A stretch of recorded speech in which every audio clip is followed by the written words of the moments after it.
کچھ لوگ شہوانی ریچھ بن جاتے ہیں، جس طرح ریچھ کے اندر شہوت بہت زیادہ ہوتی ہے، اس طرح کچھ لوگ ہیں کہ وہ پاک طیب طاہر بیویوں کے باوجود بھی سویر سے شام تک ان کی نظریں بدکاریاں کرتی ہیں۔ ایسے ایسے بدکار لوگ ہیں کہ کالج کے اندر اپنی بیٹی کو بھی چھوڑنے جا رہے ہوں تو وہاں بھی اپنی نظر کو محفوظ نہیں رکھ پاتے، حالانکہ وہ اپنی بیٹی کو چھوڑ کے آ رہے ہیں۔ ہر وقت ان کی فطرت ریچھ کی طرح ہوتی ہے، گندے غلیظ۔ تو یہ فطرت بدل گئی۔ قرآن نے جو کہا نا اولئک کالانعام بل ھم اضل، یہ چوپائے ہو گئے، بلکہ فرمایا چوپایوں سے بھی بدتر ہو گئے۔ یہ چوپایوں سے بدتر کیا ہے؟ آپ نے چوپائے کو دیکھا ہوگا، جب اس کی جنسی خواہشات پروان چڑھتی ہیں اور وہ جنسی خواہشات کی تکمیل اور تسکین چاہتا ہے تو نر اپنے مادہ کو تلاش کرتا ہے۔ آپ نے کبھی نہیں دیکھا ہوگا کہ کوئی نر سے جفتی ہوا ہو، لیکن انسان جب فطرتاً گندا ہو جاتا ہے تو پھر یہ جانوروں کی فطرت سے بھی نیچے گر جاتا ہے، یہ نر سے بھی جفتی ہو جاتا ہے۔ پھر اس کا مطلب کیا ہوا؟ بل ھم اضل، یہ اس سے بھی گندا اور غلیظ ہو گیا۔ اور اس شخص کے پلے رہتا کیا ہے کہ جو اتنا غلیظ اور گندا ہو جاتا ہے؟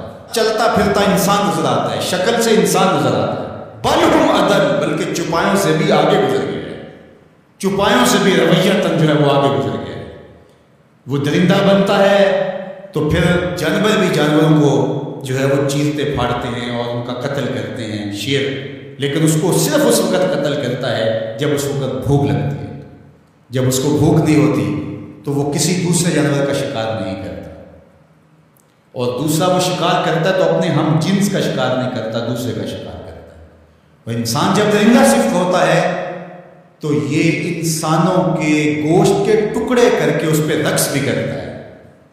آپ تاریخ کی کہانی، اس نے اپنے سگے بھائیوں کو قتل کیا ہے، اس نے اپنی بیوی کو قتل کیا ہے۔ یہ پچھلے دنوں کے اندر ایک خاتون کی کہانی پڑھی تھی، اس نے اپنے شوہر کو قتل کر کے ہنڈیا میں پکایا۔ تو پھر بل ھم اضل ہے نا، یہ چوپایوں سے بھی بدتر ہو جاتا ہے۔ درندہ ہوتا ہے درندگی میں، یہ چوپایوں سے بھی بدتر ہو جاتا ہے۔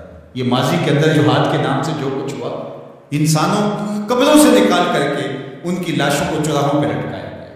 تو انسان جب درندہ بنتا ہے تو پھر کہاں سے کہاں چلا جاتا ہے، چاہے وہ شہوانی ریچھ بن جائے، چاہے وہ بھونکنے والا کتا بن جائے، پھر اس کی گندی زبان سے کوئی بھی محفوظ نہیں ہوتا۔ نہ ماں محفوظ ہوتی ہے، نہ باپ محفوظ ہوتا ہے، نہ بھائی محفوظ ہوتے ہیں، نہ بہنیں محفوظ ہوتی ہیں، اور نہ دوست محفوظ ہوتے ہیں، نہ معاشرہ محفوظ ہوتا ہے۔ اسی طرح کوئی بندروں والی فطرت بن جائے، بندروں کی آپ نے عادت دیکھی، کسی سے ماچس چھین لی، کسی سے جو ہے وہ روٹی کا ٹکڑا چھین لیا، کتنی عجیب حرکتیں کرتے ہیں۔ اور کچھ لوگ بھی اس طرح بندر فطرت ہوتے ہیں، اور آپ دیکھتے ہیں کہ وہ ہر وقت شرارتیں کرتے رہتے ہیں بندروں کی طرح۔ تو وہ مسخ حقیقی نہیں ہوتا، وہ مسخ مانوی ہوتا ہے۔ تو بنی اسرائیل کے اندر جو مسخ ہوا تھا، تو ایک قول تو یہ ہے کہ وہ مسخ حقیقی ہوا تھا، ان کی شکلیں ہی بندروں والی ہو گئی تھی۔ لیکن دوسرا قول یہ ہے کہ مسخ حقیقی نہیں ہوا تھا، مسخ مانوی ہوا تھا، کہ شکلیں تو بندروں والی نہیں ہوئی تھی، عادتیں بندروں والی ہو گئی۔ اللہ اکبر، عادتیں بندروں والی ہو گئی۔ اس امت کے اندر مسخ حقیقی نہیں ہوگا، اس امت کو اللہ نے محفوظ رکھا ہے مسخ حقیقی سے، لیکن مسخ مانوی ہوتا رہے گا۔ لوگ مختلف جانوروں کے مشابہ عادات اختیار کرتے ہیں، اور آج ہم اپنے معاشرے کے اندر دیکھیں تو کوئی کتا صفت ہے، کوئی بندر صفت ہے، کوئی ریچھ اور کچھ درندے کی عادات کو اپنے اندر ہوتا ہے، درندگی، صفاقیت، یہ ساری انسانوں کے اندر ہوتا ہے۔ تو پھر وہ انسان نہیں رہتے۔ غالب نے کہا تھا نا کہ آدمی کو بھی میسر نہیں انسان ہونا، جب یہ حد سے گزرتا ہے تو پھر بہت آگے نکل جاتا ہے، اور پھر یہ انسان نہیں رہتا بلکہ بندروں اور خنزیروں سے بھی آگے بڑھ جاتا ہے۔ اور یہ میں نہیں کہہ رہا، اولئک کالانعام، قرآن کہتے ہیں یہ چوپایوں کی طرح ہے، بل ھم اضل، بلکہ چوپایوں سے بھی گیا گزرا ہے، چوپایوں سے بھی آگے گزر جاتا ہے۔